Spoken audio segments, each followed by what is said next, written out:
Karibu kutazama kile ambacho kiko mbele yako kwa siku hii leo. Karibu kwenye kipindi chetu bora cha michezo, na siku hii leo tutazungumzia klabu ya Young Africa ambayo siku ya jana iliweza kutoa taarifa kwa umma. Uongozi huo wa Young African Sports Club umekutana makao makuu ya klabu Jangwani jijini Dar es Salaam na kufanya kikao cha tathmini ya timu yao. Baada ya kumalizika kwa mzunguko wa kwanza wa ligi kuu msimu huu, kikao kilianza kwa uongozi kupokea ripoti ya kikosi kutoka kwa benchi la ufundi chini ya kocha mkuu Pedro, ambapo ripoti hiyo ilionyesha baadhi ya takwimu nzuri za timu katika mzunguko wa kwanza. Mpaka sasa Young Africa Sports Club tumecheza michezo 16 tukishindana michezo 11, sare 5 na hatujafungwa mchezo wowote ule. Vile vile Young Africa Sports Club ndio timu iliyofunga magoli mengi zaidi kwenye ligi kuu mpaka sasa, magoli 32, huku tukiwa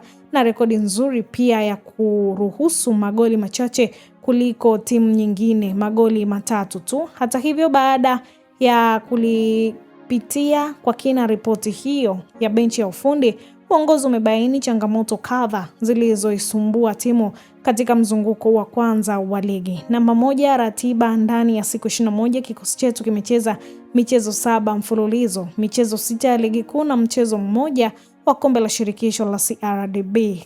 Ratiba hii pia imejumuisha na safari ya umbali wa kilomita 4462 kutoka mkoa mmoja kwenda mwingine kwa ajili ya mechi za ugenini. Uongozi unaamini safari hizi na ratiba kubana zilipunguza ufanisi wa wachezaji kutokana na uchovu uliopatikana. Majeraha. Mpaka sasa timu yetu ina wachezaji 8 muhimu ambao wamepata majeraha tofauti yaliyowapelekea kukosa michezo, akiwemo Clement Mzize, Dickson Job, Ibra Baka, Boka na Edmund Johnny, Prince Dube na Laurino Maria Depo.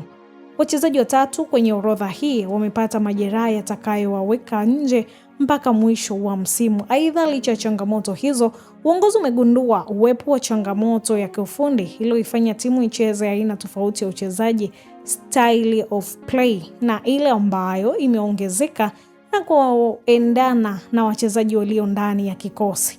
Hivyo katika kutatua changamoto hii, uongozi wa Young Africa Sports Club umefikia uamuzi wa kumuongeza kwenye benchi la ufundi kocha Abdelmain Molan kama kocha msaidizi wa kocha Pedro. Kocha Molan amewahi kuhudumia katika klabu yetu kama mkurugenzi wa ufundi na kocha msaidizi katika vipindi tofauti chini ya kocha Romavic na Maulid Hamad, kwa kupata mafanikio makubwa ya kushinda kombe la ligi kuu 2024-2025, kombe la shirikisho la CRDB 2025 na kombe la muungano 2025. Uongozi wa Young Africa unakaribisha kocha Molan na kumtakia kila laheri kwenye majukumu yake mapya kwa kushirikiana na makocha wengine ndani ya kikosi chetu.